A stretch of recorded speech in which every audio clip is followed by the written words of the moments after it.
Hello दोस्तों, welcome to electro classes. तो जैसा कि आपने थंबनेल में दोस्तों देख ही लिया होगा, today I will discuss about वर्तनी शुद्धि। ठीक है दोस्तों, वर्तनी को इंग्लिश में स्पेलिंग बोलते हैं दोस्तों। ठीक है, और एक एग्जाम के पॉइंट ऑफ व्यू से दोस्तों ये काफ़ी इंपॉर्टेंट चैप्टर है दोस्तों। ठीक है, आप जहाँ पे भी हिंदी जो है एग्जाम में पूछे जाते हैं, आप उसका क्वेश्चन पेपर उठा के देखिएगा दोस्तों। मिनिमम यानी कम से कम 1 से 2 क्वेश्चन आपको वर्तनी से रिलेटेड आपको मिल ही जाते हैं दोस्तों। ठीक है, तो काफ़ी इंपॉर्टेंट चैप्टर है दोस्तों, इसको काफ़ी अच्छे से पढ़ेंगे। ठीक है दोस्तों, एकदम बेसिक से दोस्तों मैं इस वीडियो में आपको बताने वाला हूँ। ठीक है, तो चलिए विदाउट वेस्टिंग टाइम वीडियो को शुरू करते हैं।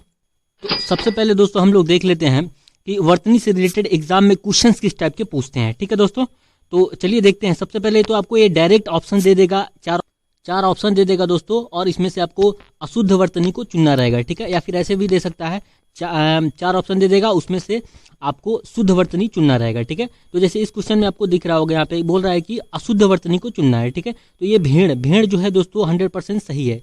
पेड़ भी दोस्तों सही है। ठीक है, और यहाँ पे लड़का भी दोस्तों सही है। लेकिन यहाँ पे जो रोड दिख रहा है वो क्या है, गलत है। आपको यहाँ पे ये रोड भी सही लग रहा होगा जी, नहीं, लेकिन यहाँ पे क्या है, रोड गलत है। क्यों गलत है? देखिए इंग्लिश में जो रोड को कैसे लिखते हैं, रोड को ऐसे लिखते हैं। ठीक है, तो ये क्या है, रोड जो है इंग्लिश का वर्ड है, जो इंग्लिश का शब्द है। ठीक है, तो देखिए रोड इंग्लिश का शब्द है, अंग्रेजी का शब्द है। तो यहाँ पे जो ड यूज हो रहा है ना, साधारण वाला ड यूज होता है। ठीक है, लेकिन यहाँ पे साधारण ड यूज नहीं हुआ है, यहाँ पे नीचे बिंदु दिया गया है। ठीक है, इसलिए क्या है, गलत है।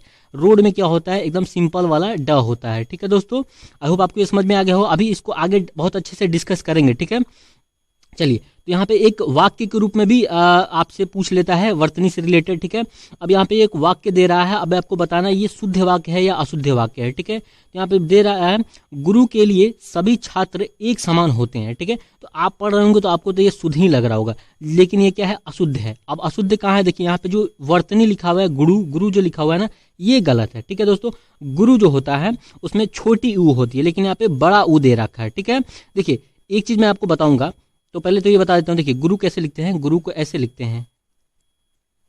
ये जो होता है, जो रुपया वाला जो होता है ना, वैसे यहाँ पे छोटी ऊ लिखते हैं। ठीक है, क्योंकि गुरु आप खुद उच्चारण करके देखिए, तुरंत कम समय में आप गुरु गुरु बोल लोगे। ठीक है, अब ऐसे थोड़ी बोलो गुरु गुरु गुरु, ऐसे नहीं बोल सकते ना। ठीक है, तो ये यहाँ पे गलत हो जाता है। ठीक है, एक चीज यहाँ पे मैं आपको बता देता हूँ। देखिए हिंदी में क्या होता है, हिंदी में दोस्तों अगर आपको शब्द को अच्छे से उच्चारण करने दोस्तों अगर आ गया, तो आप वर्तनी में कभी भी गलती नहीं कर पाएंगे हिंदी में। ठीक है, लेकिन इंग्लिश में क्या होता है दोस्तों, बहुत सारे वर्ड मिल जाए, जैसे निमोनिया। अब निमोनिया में क्या होता है दोस्तों, पी साइलेंट होता है। ठीक है, लेकिन इसको हिंदी में लिखेंगे तो क्या लेंगे, न से स्टार्ट करेंगे निमोनिया, लेकिन इंग्लिश में पी से स्टार्ट होता है। ठीक है, लेकिन हिंदी में दोस्तों ऐसा नहीं होता है, जो अपन उच्चारण करते हैं वही लिखते हैं। ठीक है, तो अगर आपको अच्छे से उच्चारण करने आ गया तो आप कभी भी गलती नहीं कर पाओगे। ठीक है, तो चलिए आगे बढ़ते हैं।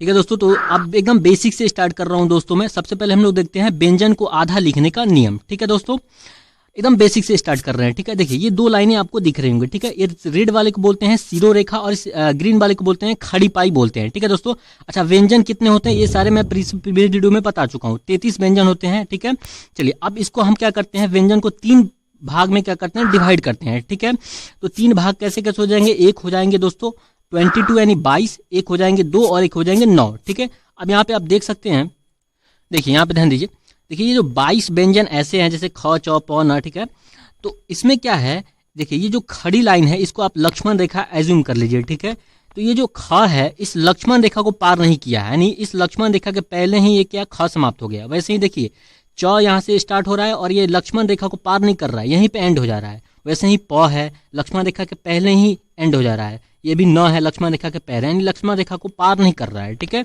तो ऐसे 22 व्यंजन होते हैं। ठीक है, और केवल 2 ऐसे व्यंजन होते हैं जो इस लक्ष्मण रेखा को पार कर जा रहे हैं। देखिए इस खड़ी पाई, यानी खड़ी पाई को मैं बोल रहा हूँ। ठीक है, इस खड़ी पाई को क्या कर जा रहा है, पार कर जा रहा है। देखिए क पार कर गया है, फ भी क्या कर गया, पार कर गया है। ठीक है, अच्छा, और 9 ऐसे व्यंजन होते हैं जिसमें खड़ी पाई होती ही नहीं है। ठीक है, जैसे अंघ, छ, ट, द। ठीक है, इन दम में क्या होता है, खड़ी पाई नहीं होती है। ठीक है, अब बात आती है, मैंने क्या बोला, व्यंजन को आधा लिखने का नियम, एकदम बेसिक से दोस्तों बता रहा हूँ। ठीक है, तो ये आपको पता है कैसे लिखते हैं। देखिए अभी क्या है, लक्ष्मण रेखा को पार नहीं कर रहा है। ठीक है, यानी खड़ी पाई को पार नहीं कर रहा है, तो कुछ नहीं करना है। जब इस ख को जब आधा लिखेंगे तो कैसे करेंगे, सीधे ये इसको, एक जो खड़ी पाई है इसको हटा देंगे, ये हो गया आपका आधा ख। वैसे ही जब आधा च लिखना है तो कुछ नहीं करना है, इस खड़ी पाई को हटा देंगे, बस ये हो गया आपका आधा च। वैसे ही आधा प लिखना है तो आधा प ऐसे ही ना लिखते हैं, इस खड़ी पाई को हटा देते हैं। 9 को भी क्या करते हैं, इस खड़ी पाई को हटा दीजिए, ठीक है, ये हो गया आपका आधा 9, ठीक है। लेकिन यहाँ पे देखिए अब क और फ को, इसमें क्या है, इस खड़ी पाई को यानी इस लक्ष्मण रेखा को ये क्या कर दिया है, पार कर गया है। तो आप क्या कीजिएगा, इसका टांग काट दीजिए ना, इसका टांग काट दीजिए, इन दोनों का टांग काट दीजिए। तो अब इसको जब आधा आधा लिखना होगा तो आधा का कैसे लिखेंगे, ऐसे लिखेंगे, है ना। ये क्या हो गया, इसका आधा टांग जो है काट दिए हैं, क्योंकि क्या लक्ष्मण रेखा को पार किया था। वैसे ही फ भी क्या, इसका भी आधा टांग कट कर देंगे, क्योंकि ये भी क्या किया है, लक्ष्मण रेखा को पार किया है। तो ऐसे ही ना लिखते हैं आधा, ठीक है। आई होप आपको ये समझ में आ रहा होगा, ठीक है। अच्छा, अब ये क्या है, अब इसमें तो क्या है, खड़ी पाई है ही नहीं, तो इसको कैसे लिखते हैं, इसको कुछ नहीं करते हैं, इन सब में क्या करते हैं दोस्तों, हलंत लगा देते हैं। ये नीचे सब में हलंत लगा देंगे, ठीक है। तो ये क्या हो जाएगा, आधा र हो जाएगा, आधा ह हो जाएगा, ठीक है। तो आई होप आपको ये चीजें समझ में आ गई होगी अच्छे से, ठीक है दोस्तों। तो नेक्स्ट आगे देखते हैं जल्दी से। तो अब दोस्तों यहाँ पे अब हम लोग देख लेते हैं उत्क्षिप्त व्यंजन, ठीक है। देखिए मैंने आपको प्रीवियस वीडियो में जो वर्णमाला पढ़ाया था वहां पे मैंने आपको बताया था, ठीक है। देखिए उत्क्षिप्त व्यंजन क्या होते हैं, ड के नीचे ये बिंदु लगा देंगे, ठीक है, और इसको ढ के नीचे बिंदु लगा देंगे, तो ये उत्क्षिप्त व्यंजन होते हैं। इसको क्या पढ़ते हैं, अढ़े अढ़े पढ़ते हैं, ठीक है ना, अढ़े पढ़ते हैं, ठीक है। और साधारण ड ढ को ये क्या हो जाएगा, साधारण ड और इसको ढ पढ़ते हैं, ड और ढ, इसके नीचे बिंदु नहीं होती है, ठीक है। तो अब ये कहाँ कहाँ यूज होंगे, कहाँ कहाँ लगेंगे, कहाँ कहाँ नहीं लगेंगे, तो उसका जो नियम होता है उसको देख लेते हैं, ठीक है। तो आइए, तो चलिए देखते हैं हम लोग उत्क्षिप्त व्यंजन, या इसी को बोलते हैं दोस्तों द्विगुण व्यंजन, या इसको बोलते हैं ताड़न जात के नियम, ठीक है। यानी ड ढ अढ़े अढ़े पढ़ते हैं इसको, ठीक है। तो ये कहाँ कहाँ यूज होंगे, तो पहला नियम इसका देख रहे हैं दोस्तों हम लोग, उत्क्षिप्त व्यंजन से किसी भी शब्द को शुरू नहीं किया जाता है दोस्तों, ठीक है। तो यहाँ पे जो एग्जाम्पल जो दिए गए हैं, ढकना, ठीक है, और ये भी ढकना लिखा है, तो दोनों में से कौन सा सही होगा। अभी दोस्तों मैंने आपको क्या बताया, जो उत्क्षिप्त व्यंजन है से किसी भी शब्द को शुरू नहीं किया जा सकता, ये तो ये शब्द के स्टार्टिंग में ही उत्क्षिप्त व्यंजन यहाँ पे लगा दिया, तो क्या हो जाएगा, ये गलत हो जाएगा, ठीक है। तो ये ढकना कैसे होगा, ऐसे ढकना लिखेंगे, ठीक है। तो ये भी डलिया भी क्या हो जाएगा, गलत हो जाएगा, ठीक है। डलिया कौन सा, ये वाला सही होगा। ढोलक, ढोलक भी क्या हो जाएगा, ये वाला ढोलक सही हो जाएगा, ये गलत हो जाएगा, ठीक है। तो हमेशा याद रखिएगा उत्क्षिप्त व्यंजन कहाँ नहीं लगेगा, शब्द के स्टार्टिंग में उत्क्षिप्त व्यंजन कभी भी नहीं लगेगा, ठीक है। तो इसका मतलब क्या हुआ, जो साधारण ड ढ कहाँ लगेगा, शब्द के शुरुआत में साधारण ड ढ का यूज करेंगे, ठीक है। आई होप आपको ये समझ में आ गया होगा। नेक्स्ट देखते हैं इसी से रिलेटेड, तो अब नेक्स्ट नियम देखते हैं दोस्तों। नेक्स्ट नियम क्या कहता है, नेक्स्ट नियम कह रहा है दोस्तों कि साधारण ड ढ के तुरंत पहले या तुरंत बाद में अनुस्वार आए तो साधारण ड ढ लिखेंगे, ठीक है। जैसे यहाँ पे देखिए अनुस्वार के तुरंत बाद ड आया है, तो यहाँ पे क्या होगा, ठंड यानी साधारण ड ढ होगा, दंड में भी साधारण ड होगा, पाखंड में भी साधारण ड होगा, और आडंबर में भी क्या होगा, साधारण ड होगा, ठीक है। लेकिन यहाँ पे जो कंकर लिखा गया है दोस्तों, इसको लेकिन एक कंकर में दोस्तों ये यहाँ पे द्विगुण व्यंजन यानी अड़े यानी अड़ा आ गया है, यानी क्या आ गया है, उत्क्षिप्त व्यंजन आ गया, यानी नीचे क्या आ जाएगा, बिंदु आ जाएगा। क्यों, क्योंकि जो अनुस्वार है, अनुस्वार के तुरंत बाद क्या है, क है, जबकि ड नहीं है, ठीक है, ये दूर है, ठीक है। तो इसीलिए कंकड़ में क्या आ जाएगा, नीचे बिंदु आ जाएंगे, ठीक है। लेकिन दंड में नहीं आया है, ठंड में नहीं आया है, पाखंड में नहीं आया है, ठीक है। पाखंड में क्या आ गया, साधारण ड यूज होगा, आडंबर में भी क्या हो जाएगा, साधारण ड यूज हो जाएंगे, ठीक है। तो आई होप दोस्तों आपको ये यूज समझ में आ गया होगा, ठीक है ना, कहाँ पे उत्क्षिप्त व्यंजन लगेंगे। तो दो नियम समझ गए, ठीक है। तीसरा नियम देखिए, तीसरा नियम कह रहा है अंग्रेजी के शब्दों में साधारण ड ढ लगता है, ठीक है। तो अंग्रेजी के शब्द देखिए, रोड, जैसे मैंने बताया ना, रोड में क्या होगा, ये रोड है, सही है, ठीक है। सोडा, सोडा भी क्या है, अंग्रेजी का वर्ड है। कार्ड, बोर्ड, ये सारे क्या है दोस्तों, अंग्रेजी के शब्द हैं, तो इसलिए क्या होगा, यहाँ पे साधारण ड ढ का यूज होगा, ठीक है दोस्तों। आप आपको समझ में आ गया होगा ये तीन नियम। अब देखते हैं नेक्स्ट नियम। आइए दोस्तों नेक्स्ट नियम देखते हैं। नेक्स्ट नियम क्या कह रहा है, नेक्स्ट नियम है द्वित्व व्यंजन यानी दो बार ड या ढ आए शब्द में तो साधारण ढ ढ हलंत के साथ लगता है दोस्तों, ठीक है। जैसे एग्जांपल में उड़ियन, टिड्डी, अब देखिए यहाँ पे दो बार ड आया है, तो यहाँ पे क्या करेंगे, साधारण ड का यूज करेंगे, वो भी क्या, हलंत के साथ, ठीक है दोस्तों। टिड्डी में भी क्या है, दो बार ड आ रहा है, तो यहाँ पे भी क्या है, हलंत के साथ यूज किए हैं, ठीक है। अब नेक्स्ट नियम दोस्तों बोलता है उपसर्ग आ जाए तो साधारण ड ढ का ही लगता है, जैसे निडर, सुडौल, ठीक है। अब यहाँ पे क्या है, देखिए उपसर्ग आ जाए तो साधारण ड ढ लगता है, यानी यहाँ पे क्या उपसर्ग कौन सा है, नी उपसर्ग लगा है, इसमें कौन सु उपसर्ग लगा है, ठीक है। उपसर्ग पढ़ते आपने पढ़ा होगा, ठीक है। तो आई होप दोस्तों ये पांचों नियम आपको समझ में आ गया होगा। ये एक बार और मैं बता देता हूँ, ये क्या बोल रहा है, द्वित्व व्यंजन का मतलब क्या हो गया, मैंने ये कहने का मतलब है दो बार किसी शब्द में ड या ढ आए तो साधारण ड ढ मतलब उस शब्द में उच्छिप्त व्यंजन नहीं आएगा, वहां पे साधारण ड ढ हलंत के साथ यूज किया जाएगा। ठीक है, हलंत के साथ। जैसे यहाँ पे उड्डयन लिखा हुआ है तो उड्डयन में 2 ड आएंगे। ठीक है, तो एक ड को क्या करेंगे, हलंत के साथ लिखेंगे। ठीक है, यहाँ पे टिड्डी है तो इसको भी साधारण वाला ड ढ आएगा, तो यहाँ पे हलंत के साथ इसको लिखेंगे। ठीक है, और लास्ट नियम क्या कहता है, उपसर्ग आ जाए तो साधारण ड ढ लगता है, जैसे निडर, सुडौल। आई होप दोस्तों ये वाला आपको समझ में आ गया होगा। अब इसके कुछ एग्जाम्पल है उसको भी देख लेते हैं। तो चलिए इसके कुछ एग्जाम्पल्स हैं उनको देख लेते हैं। चलिए अब आप बताइए यहाँ पे ये पढ़ना सही है या ये वाला पढ़ना सही है। ठीक है, क्या कौन सा सही है? देखिए अभी मैंने आपको 5वां नियम बता दिया। देखिए पढ़ना ना ही अंग्रेजी का नियम है, अंग्रेजी का भी नियम नहीं है पढ़ना। ठीक है, मतलब अंग्रेजी का शब्द नहीं है पढ़ना, तो यहाँ पे ड ढ नहीं लगेगा। अच्छा, दूसरा नियम क्या बोल रहा था कि स्टार्टिंग ड ढ से होगा तो उच्छिप्त व्यंजन लगेगा। ठीक है, यानी साधारण ड ढ लगेगा अगर ड ढ से कोई शब्द स्टार्ट है। तो ये जो है पढ़ना है ड ढ से स्टार्ट नहीं हो रहा है, तो ये नियम भी फेल कर गया। ठीक है, एक नियम हम लोग क्या पढ़े थे कि अनुस्वार वाला नियम, यानी अनुस्वार के तुरंत बाद या पहले हो ड ढ के तो यहाँ पे साधारण ड ढ लगता है। तो इस यहाँ पे कहीं अनुस्वार भी नहीं दिख रहा है, तो यहाँ पे भी साधारण ड ढ नहीं लगेगा। ठीक है, अच्छा एक और नियम हमने क्या पढ़ा, उपसर्ग। अब यहाँ पे प कोई उपसर्ग नहीं है दोस्तों। ठीक है, तो प उपसर्ग भी नहीं है। ठीक है, तो इसका मतलब क्या हो गया, यहाँ पे उच्छिप्त व्यंजन आएगा, यानी ये वाला जो है ये वाला गलत है दोस्तों, और ये वाला क्या है दोस्तों, सही है, यानी ये वाला पढ़ना सही है। ठीक है ना, एज इट इज ये बूढ़ा, ये बूढ़ा क्या है, गलत है।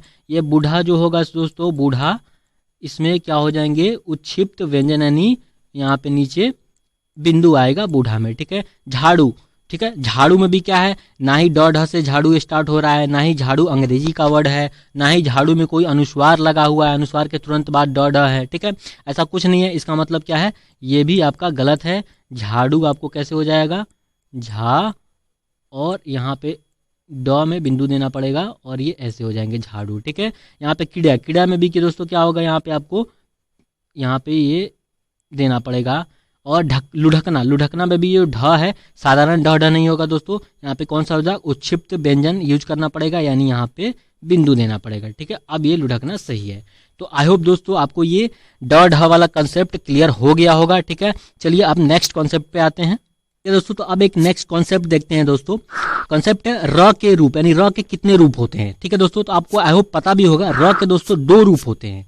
कौन कौन से, एक रूप होते हैं र के स्वर रूप होते हैं, जिसका एग्जांपल है री। ठीक है ना, जैसे एग्जांपल में आप कृपा देख सकते हैं। और एक र के दोस्तों व्यंजन रूप होते हैं, जैसे एग्जांपल देख सकते हैं मात्रा, प्रणाम, ट्रक, कर्म। ठीक है, अब यहाँ पे बात आती है आधा र या पूरा र, ये कैसे समझेंगे, तो उसको समझते हैं। देखिए ये जो अभी देख रहे हैं ना, मात्रा, प्रणाम, ट्रक, इसमें पूरा र होता है, और ये जो पीला कलर से मैंने लिखा है कर्म, इसमें दोस्तों होता है आधा र। ठीक है ना, अब इसको समझिए। देखिए दोस्तों यहाँ पे मैंने क्या बताया, आपके र के 2 रूप होते हैं, स्वर रूप, जिसके री जो होता है वो स्वर में रहता है ना, अ आ ई। ठीक है, ये क्या होता है, स्वर होता है, तो ये र के स्वर रूप के एग्जाम्पल हो जाते हैं। ठीक है, अब इसके एग्जाम्पल से कृपा, कृपा में जो है ये वाला री आता है। ठीक है, अब ये पूरा र होता है। ठीक है, जो वैसे ही दोस्तों व्यंजन रूप में जैसे आप देख सकते हैं मात्रा, प्रणाम, ट्रक। ठीक है, इन तीनों में भी दोस्तों क्या होते हैं, पूरा र होते हैं। देखिए आपको बताया होता है त्र, छ, त्र, ये क्या होता है, संयुक्त व्यंजन होता है। त्र को कैसे, त्र को कैसे लिखते हैं दोस्तों, तोड़ते हैं तो ये त यानी आधा त और प्लस क्या होता है, र होता है, ऐसे ही ना लिखते हैं त्र को। ठीक है, तो इसमें क्या है दोस्तों, देखिए त्र में क्या है, पूरा र है। ठीक है, वही चीज मैं यहाँ पे आपको बताया है, जब भी मात्रा आ जाए, मात्रा में इसका मतलब क्या है, पूरा र है। वैसे ही कृपा में भी दोस्तों क्या है, पूरा र है। प्रणाम में भी क्या है, पूरा र है। यानी प्रणाम में क्या है, प आधा है दोस्तों, प आधा है और र पूरा है। ठीक है, ये हुआ आपको प्रणाम, यानी इसका मतलब क्या हो गया, इसको ऐसे लिखते हैं प्रणाम, प्र। ठीक है, यानी प आधा है, र पूरा है। ठीक है, वैसे ही ट्रक में क्या होता है, पूरा र होगा। ठीक है, अच्छा कर्म, कर्म में क्या होता है, आधा र होता है। तो अब इसको दिमाग में कैसे रखें, तो आप ऐसे माइंड में रख सकते हैं दोस्तों। देखिए यहाँ पे क्या है, क्री नीचे है, नीचे लगा हुआ है, प्र भी क्या है, नीचे लगा हुआ है, ट्रक में भी ट्रक क्या है, ट्रक नीचे लगा हुआ है, और मात्रा में भी क्या है, नीचे है। तो देखिए कोई भी चीज भारी होता है ना, भारी होता है ना, उसको आप नीचे रखते हैं, और जो चीज हल्का होता है ना, उसको आप माथे पे उठा के रख सकते हैं, ऊपर माथे पे रख सकते हैं। ठीक है, तो हल्का कौन होगा, जो आधा होगा। तो देखिए यहाँ पे कर्म में क्या है, ऊपर आपने रेफ को रखा हुआ है। ठीक है, तो इसका मतलब क्या है, हल्का है, हल्का है मतलब क्या है, आधा र है। तो इसलिए याद रखिएगा कर्म में आधा र होगा, और जो भारी होगा उसको नीचे रखते हैं। भारी कौन होगा, जो पूरा होगा। तो देखिए जो नीचे वाला होगा वो कौन सा हो जाएगा, पूरा र हो जाएगा। आई होप दोस्तों आपको ये समझ में आ गया होगा। तो अब आइए देखिए यहाँ पे एक वर्ड आपको लिखा होगा श्रृंगार। ठीक है। अब ये श्रृंगार क्या है दोस्तों, गलत है, बहुत बार एग्जाम में पूछता है दोस्तों, ठीक है ना। श्रृंगार गलत है। श्रृंगार को कैसे लिखेंगे दोस्तों, श्रृंगार में दोस्तों देखिए ध्यान से देखिएगा, ये होता है श्रृंगार, ये सही होता है दोस्तों, ठीक है, ये श्रृंगार सही होता है। यहाँ पे जो ये दे देखा है ना, ये रेप, ये नहीं, देखिए यहाँ पे क्या दो दो र हो जाते हैं, देखिए इसको मैं हटाता हूँ, यहाँ पे क्या हो जा रहे हैं, दो दो र हो जा रहे हैं, तो दो र यहाँ पे थोड़ी आएंगे, आप उच्चारण करके देखिए ना, मैंने क्या बताया, आप अगर सही से उच्चारण करना सीख गए हिंदी में तो वर्तनी में कभी गलती नहीं करोगे, ठीक है। श्रृंगार, ठीक है। अब यहाँ पे एक ही र आ रहा है ना, श्री, ठीक है ना, दो र यहाँ पे जरूरत ही नहीं है, ठीक है। तो इसलिए ये वाला जो र दिख रहा है ना, इसको हटा देंगे, सिंपल श्रृंगार कैसे लिखेंगे, सीधे यहाँ से श्री हो जाएंगे, ठीक है, श्रृंगार, ठीक है। तो आई होप दोस्तों आपको ये समझ में आ गया होगा, ठीक है। चलिए नेक्स्ट देखते हैं, नेक्स्ट नियम देखते हैं दोस्तों। नियम नहीं है, एक छोटा सा कंसेप्ट है, देखिए जब भी री, र और स के साथ दोस्तों ज्यादातर हम लोग ये ट र वाला न यूज करते हैं, ज्यादातर, हमेशा नहीं दोस्तों, ठीक है। जैसे एग्जांपल में देख सकते हैं कृष्ण, अब क्या यहाँ पे ये वाला स है, आधा स है, तो इसके साथ ये वाला न यूज किए हैं, ठीक है। आक्रमण हो गया, प्रमाण हो गया, रामायण हो गया, श्रवण हो गया, कारण हो गया, ऋण हो गया, उष्ण हो गया, रण हो गया, तो इस सब में आपको ट वाला न यूज हुआ है, ठीक है। लेकिन हमेशा नहीं, इसके यहाँ पे ये वाला भी न यूज होता है, जैसे यहाँ पे देख सकते हैं प्रार्थना, अर्चना, रानी, रसायन, ठीक है ना। तो इन सब में क्या होगा, ये तथ वाला ना होगा, और इन सब में क्या होगा, ये टठ वाला ना होगा, ठीक है। तो आई होप दोस्तों आपको ये समझ में आ गया होगा। देखिए यहाँ पे ज्यादातर इसलिए मैंने लिखा हुआ है, ज्यादातर में ये वाला न ही यूज होता है, ठीक है, लेकिन बहुत सारे होते हैं जिसमें ये तथ वाला भी न होता है। तो यहाँ पे आप देख लीजिए, जब भी आपको ये रेफ वाला यानी आधा र वाला अगर एग्जाम्पल मिले तो वहाँ पे ज्यादातर दोस्तों ये वाला न होता, तथ वाला न होता है, जैसे प्रार्थना, अर्चना, ठीक है। चलिए अब रानी में तो आप खुद उच्चारण करके, रानी आप इतना बार देख लिए होंगे शब्द को, दोस्तों आपको डायरेक्ट पता चल जाएगा कि रानी में तो तथा ददा वाला न होगा, ठीक है। तो इसमें ज्यादा कोई कंफ्यूजन नहीं होगा दोस्तों, ठीक है। तो आप दोस्तों आपको ये समझ में आ गया। अब देखिए यहाँ पे देख लीजिए उष्ण, उष्ण में क्या आ गया है, ये वाला सा आ गया है, तो इसके साथ कौन सा, ये मूर्धन्य स है, तो मूर्धन्य स के साथ कौन सा, ये टठ वाला न यूज करेंगे। यहाँ पे री आ गया है, तो री के साथ तो हमेशा क्या है, आपको ये वाला भी दिखेगा, टठ वाला ही न दिखेगा, ठीक है। श्रवण, श्रवण के साथ भी आपको टठ वाला ही न दिखेगा, ठीक है। प्रमाण, प्रमाण में क्या है दोस्तों, पूरा र है, देखिए यहाँ पे पूरा र है, तो पूरा र के साथ इसलिए मैंने यहाँ पे लिखा है, ज्यादातर ये वाला न ही यूज होता है। तो आप दोस्तों आपको ये समझ में आ गया होगा। मोस्ट इंपोर्टेंट एग्जांपल रामायण, ठीक है, आप देखा होगा रामायण में ये वाला न यूज होता है, बहुत बार पूछता है दोस्तों, ये एग्जाम में बहुत बार पूछा गया है दोस्तों, ठीक है। तो इसको ध्यान रख, देखिए जो मैं ज्यादातर एग्जाम्पल जो मैं आपको बता रहा हूँ दोस्तों, वो किसी न किसी एग्जाम में पूछा गया ही एग्जाम्पल मैं आपके सामने रख रहा हूँ, ठीक है। चलिए ठीक है दोस्तों, वीडियो थोड़ा लंबा हो रहा है, जल्दी जल्दी करते हैं। देखिए अब आ जाते हैं इक प्रत्यय वाले शब्द, ठीक है। अब ध्यान देना है, इक प्रत्यय वाले शब्द देखिए, जैसे रासायनिक, ठीक है ना, चमत्कारिक, ये सही होता है, प्रशासनिक होता है, ठीक है, ये सही होता है। यहाँ पे अब आपको बहुत बार ऑप्शन में मिल जाता है, बहुत बार एग्जाम में ये पूछा हुआ, बच्चे गलती करते हैं दोस्तों, ठीक है ना।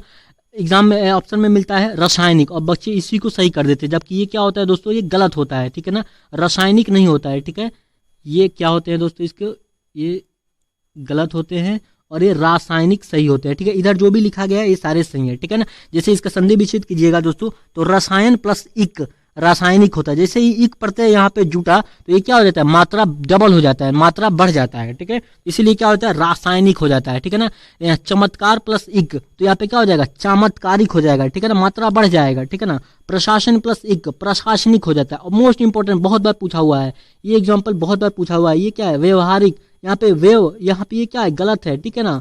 क्या होता है, या व्यवहारिक होता है, ठीक है। तो ये वाला क्या है आपका, सही है, बहुत बार पूछा गया है दोस्तों, ये ध्यान रखिएगा। वैसे ही संविधानिक होता है, भौगोलिक होता है, ठीक है ना, भौगोलिक ये भी बहुत बार पूछा गया है, ठीक है ना। वैज्ञानिक ये भी पूछा गया है दोस्तों, विज्ञान प्लस इक होता है वैज्ञानिक, ठीक है ना। पारलौकिक ये भी पूछा गया है दोस्तों, तात्कालिक होता है, तात्कालिक, और बच्चे क्या करते हैं, इसको तत्कालिक कर देते हैं, जो कि गलत हो जाता है, तात्कालिक होता है, ठीक है। तो आई होप दोस्तों ये इक प्रत्यय वाला आपको क्लियर हो गया होगा। जल्दी से नेक्स्ट देखते हैं। चलिए अब नेक्स्ट देखते हैं दोस्तों, एक अर्ध स्वर वाले कंसेप्ट आते हैं। देखिए अर्ध स्वर, ये जो य और व जो होते हैं ना दोस्तों, इसको अर्ध स्वर भी बोलते हैं, ठीक है। जैसे यहाँ पे एग्जांपल में देखिए, अगर मैं इसको लिखूं कौवा, ये भी सही है, और कौवा ये भी सही है दोस्तों, दोनों सही है, कौवा भी सही है और कौवा भी सही है, ठीक है। वैसे ही जाओ, लाओ, आओ, ठीक है ना, ये सब सही है। वैसे ही अगर खाओ भी सही है और खाओ ये भी सही है दोस्तों, ठीक है ना। दीजिए भी सही है और दीजिए भी सही है, लीजिए और लीजिए दोनों सही है दोस्तों, ठीक है। लेकिन यहाँ पे ध्यान देने वाली बात है दोस्तों, ध्यान देने वाली बात है कि विकल्प में जब भी अगर दोनों मिले तो हमेशा दोस्तों प्राथमिकता किसको देंगे, स्वर वाले को प्राथमिकता देंगे। देखिए य और व क्या है, मैंने क्या बताया आपको, अर्ध स्वर है। तो जब हमारे पास पूर्ण स्वर का एग्जाम पड़ा हुआ है तो हम आधा स्वर क्यों यूज करें। हमारे पास कौवा में अगर ऑप्शन में अ दिया होगा, अ क्या है, आ क्या है, पूर्ण स्वर है, ठीक है। तो जब कौवा दिया रहेगा तो हम कौवा को प्राथमिकता देंगे अगर ऑप्शन में दोनों मिल जाए तो, ठीक है। लेकिन दोनों यहाँ पे सही है, ठीक है। वैसे ही ध्यान दीजिएगा, इसलिए में ऐसे आपको प्राथमिक ऐसे लिखना है, ठीक है। तो आई होप आपको ये समझ में आ गया होगा, चाहिए, ठीक है। तो यहाँ पे जो ये स्वर है इसको प्राथमिकता देंगे, ठीक है। हालांकि सही दोनों है, ठीक है, लेकिन ऑप्शन में जब भी मिले तो आप जो स्वर वाला होगा उसको प्राथमिकता दीजिएगा, उसको सही कीजिएगा, ठीक है। आई होप दोस्तों इसमें कोई कंफ्यूजन नहीं होगा। जल्दी से नेक्स्ट देखते हैं। चलिए दोस्तों नेक्स्ट आते हैं हम लोग पंचमाक्षर वाले, ठीक है ना, यानी कवर का पांचवा अक्षर अंघ न न न म, ठीक है। पंचमाक्षर है, पांचवा अक्षर है, ठीक है। तो देखिए यहाँ पे मैंने लिखा हुआ है कंकड़, यहाँ पे क्या अनुस्वार है, ठीक है। तो ये भी सही है दोस्तों, और जो ऐसे लिखा है कंकड़ ये भी सही है, दोनों सही है दोस्तों।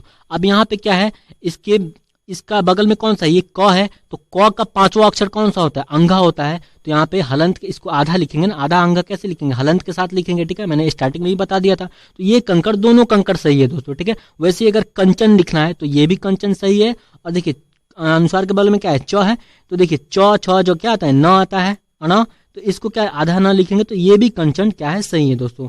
अब दंड में क्या है, टोठो वाला ड है, तो ड का क्या होता है, ये वाला पंचमाक्षर होता है, तो इसका पांचवा अक्षर यानी इसका आधा कर देंगे, यानी ये भी दंड सही है, ठीक है। वैसे ही झंडा, तो ये भी झंडा, दोनों झंडा सही है, ठीक है। अनुकंपा, और आप यहाँ पे क्या है, अनुस्वार के बाद प है, तो प का पांचवा अक्षर क्या होता है, प फ ब म होता है, तो यहाँ पे इसको अनुकंपा है, आधा म यहाँ पे लिखिए, यानी दोनों सही है, ठीक है। वैसे ही अत्यंत, तो यहाँ पे तथा द क्या होता है, न, तो ये भी सही है अत्यंत, और ये भी अत्यंत सही है, दोनों अत्यंत सही है, ठीक है। आई होप आपको ये समझ में आ गया होगा। अब ये साइड में मैंने लिखा हुआ है दोस्तों प्रशंसा। अब ये प्रशंसा दोस्तों सही है, लेकिन अगर आप चाहेंगे इसको इस टाइप में तोड़ने का तो ये नहीं टूटेगा, क्यों, क्योंकि इसका पांचवा अक्षर होता ही नहीं है, ये तो यरल में आता है ना, यरल, इसका कोई पांचवा अक्षर होता ही नहीं है, तो ये ऐसे ही लिख सकते हैं, इसको एक ही तरीके से लिख सकते हैं, ठीक है। लेकिन ये सही है प्रशंसा, ठीक है। लेकिन इस कंकड़ को आप दो तरीके से लिख सकते हैं, कंचन को दो तरीके से लिख सकते हैं, ठीक है। तो आई होप आपको ये समझ में आ गया होगा, इसमें कोई दिक्कत नहीं होगी, ठीक है। नेक्स्ट देखते हैं जल्दी से। चलिए दोस्तों अब नेक्स्ट देखते हैं। नेक्स्ट में आ जाता है दोस्तों दवाई, बुराई, बधाई, इकाई और मिठाई। ये पांचों सही है दोस्तों, ठीक है, पांचों सही है। इसका जब अगर अपन बहुवचन बनाते हैं दोस्तों, जब इसका बहुवचन बनाते हैं तो इसमें ध्यान देने वाली बात यह है दोस्तों, देखिए यहाँ पे दवाई में क्या है, यहाँ पे लास्ट में क्या है, बड़ी ई है, लेकिन जब इसका बहुवचन बनाए तो देखिए यहाँ पे क्या हो गया है, छोटी ई आ गया है, दवाइयाँ, ठीक है। यानी ये भी दोनों सही है दोस्तों, ठीक है।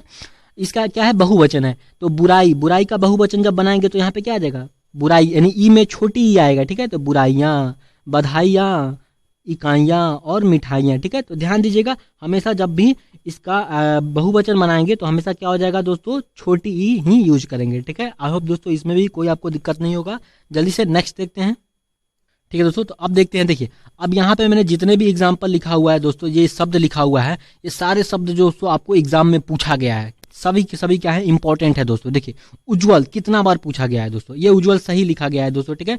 दोनों में दोनों ज क्या होते हैं, आधा ज होते हैं, ठीक है ना। ये उज्जवल बिल्कुल भी सही लिखा हुआ है, ठीक है ना। ये तिथि भी सही है बिल्कुल। तिथि में दोनों में क्या होते हैं, दोनों में छोटी यानी ई होती है, यानी हर्षिकार होता है दोनों में, ठीक है, यानी हर्षो होता है, हर्ष ई, ठीक है, दोनों में छोटी होती है। अतिथि में भी क्या होती है, दोनों छोटी ई होती है, यानी अतिथि, ठीक है। और मैथिली में भी क्या होती है दोस्तों, दोनों छोटी ई होती है, ठीक है। तो ये इंपॉर्टेंट है दोस्तों, इसको हमेशा दिमाग में रखिएगा, ठीक है। अच्छा, लेकिन श्रीमती, देखिए श्रीमती में क्या होता है, दोनों ई बड़ी ई होती है, ठीक है ना। श्री ये भी बड़ी होती है और ती भी बड़ी होती है, ठीक है ना, यानी श्रीमती भी सही लिखा गया है। भागीरथी, देखिए ये बहुत बार बच्चे गलती करते हैं, ठीक है ना। बच्चे क्या कर लेते हैं, इसको भागीरथी कर लेते हैं, जो कि गलत हो जाता है। भागीरथी इसको कर लेते हैं, ठीक है ना, भागीरथी, जो कि क्या होता है, गलत हो जाता है ना, भागीरथ नहीं होता है, भगीरथ होता है, भगीरथ, ठीक है ना, याद रखिएगा, ठीक है ना। और इसमें भी क्या होता है, बड़ी ही होती है, दीर्घिकार होता है, ठीक है ना। ये भगीरथ भी सही है, ठीक है ना।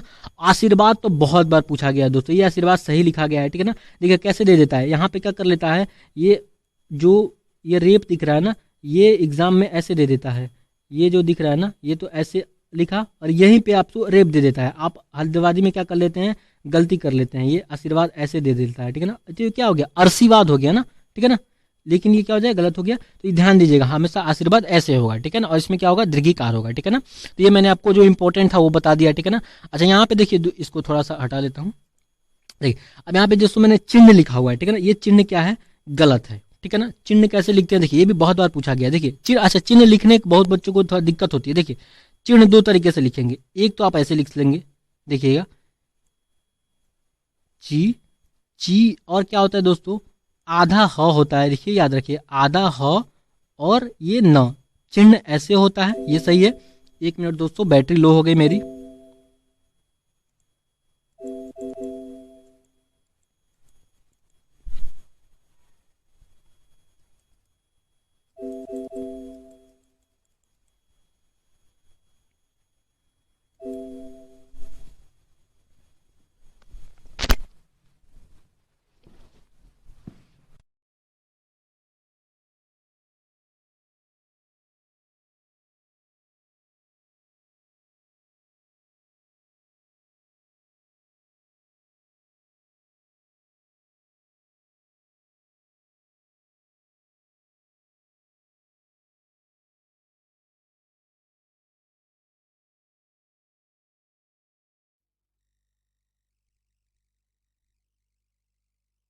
सॉरी दोस्तों, बैटरी इसकी लो हो गई थी, लगा दिया उसको, ठीक है। तो चलिए कहाँ थे हम लोग।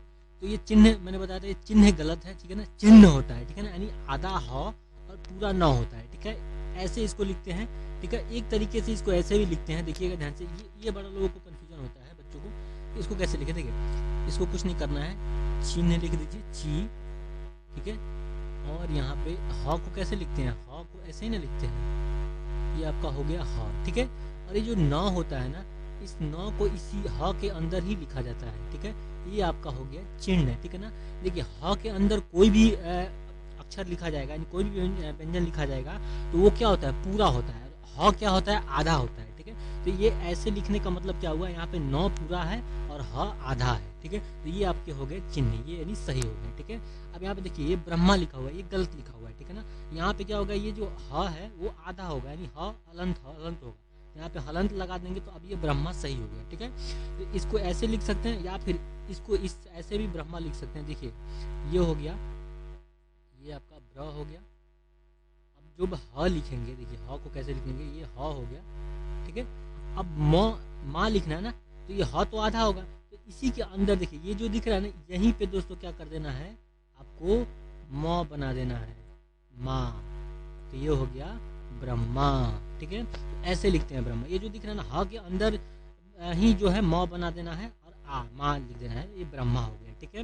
जैसे आपको बताता हूँ, जैसे यहाँ पे आपने हृदय, ये बच्चे ऐसे लिखते हैं, ये हृदय नहीं होता है दोस्तों, हृदय होता है, हृदय र पूरा र होता है, और क्या होता है, आधा ह होता है। तो ये क्या करते हैं, यहाँ पे इसी ह में क्या करते हैं दोस्तों, र बना देते हैं, री दय, हृदय आपने देखा होगा, ठीक है, ठीक है। तो वैसे ही दोस्तों ये मध्याह्न गलत लिखा गया है, ठीक है, ये मध्याह्न गलत है। इसको भी कैसे लिखेंगे मध्याह्न, देखिए ये हो गया म, और ये आधा ध या, और जो हन लिखेंगे, देखिए ये हो गया ह, आधा ह होता है, और इसी में दोस्तों ये न लिख दिए, तो ये हो गया मध्याह्न, ठीक है। ऐसे होता है मध्याह्न, ये मध्याह्न सही है, ठीक है। तो ये चीज़ हमेशा याद रखिएगा। इसको हटा देता हूँ। ये जो ह होता है, ह के अंदर जो है कोई भी चीज़ लिखिएगा, जैसे न लिखना होगा तो ये न लिख दिए, तो इसका मतलब क्या हो गया दोस्तों, यहाँ पे ह आधा है, ह आधा है, और क्या है, न पूरा है, इसका मतलब ये हो गया, ठीक है। अब ब्रह्म लिखना है, तो मैंने आपको कैसे बता दिया, एक बार और बता देता हूँ। ब्रह्म लिखना है तो ये हो गया ब्र, और यहाँ पे ये ह हो गया, और इसी में दोस्तों आपको क्या बना देना है, म बना देना है, तो ये ब्रह्म हो गया, ठीक है। तो आई होप आपको ये समझ में आ गया होगा। चलिए नेक्स्ट देखते हैं जल्दी से, ठीक है। तो आज का लास्ट देखते हैं, एक होता है ईला प्रत्यय वाले शब्द होते हैं, ठीक है। जैसे एग्जाम्पल में देख सकते हैं, तो यहाँ पे है नीला, खर्चीला, जहरीला, रसीला, शर्मीला, रंगीला, फुर्तीला, सुरीला, नुकीला, ठीक है। ये सब क्या है, सही लिखे हुए हैं दोस्तों, ठीक है। तो जब भी याद रखिए ईला प्रत्यय लगा वाला वर्ड मिल जाए, शब्द मिल जाए, तो उसमें हमेशा क्या होता है, दीर्घिकार यूज होता है, यानी बड़ी ई यूज होती है। जैसे नीला में बड़ी है, सब में देखिए बड़ी ई लगी होगी, सब में बड़ी है, जहरीला, गीला, कीला, रीला, तीला, ठीक है। तो ये हो गया आपके आज का वीडियो दोस्तों, ठीक है। तो ये था दोस्तों आज का वीडियो, आई होप आपको ये पसंद आया होगा दोस्तों। तो दोस्तों अगर आपको ये पसंद आया होगा तो इसका सेकंड पार्ट अगर आपको चाहिए तो कमेंट में बताइएगा दोस्तों if you want to follow me on Instagram so here is my ID. तो चलिए मिलते हैं नेक्स्ट वीडियो में। Thanks for watching. जय हिंद, जय भारत।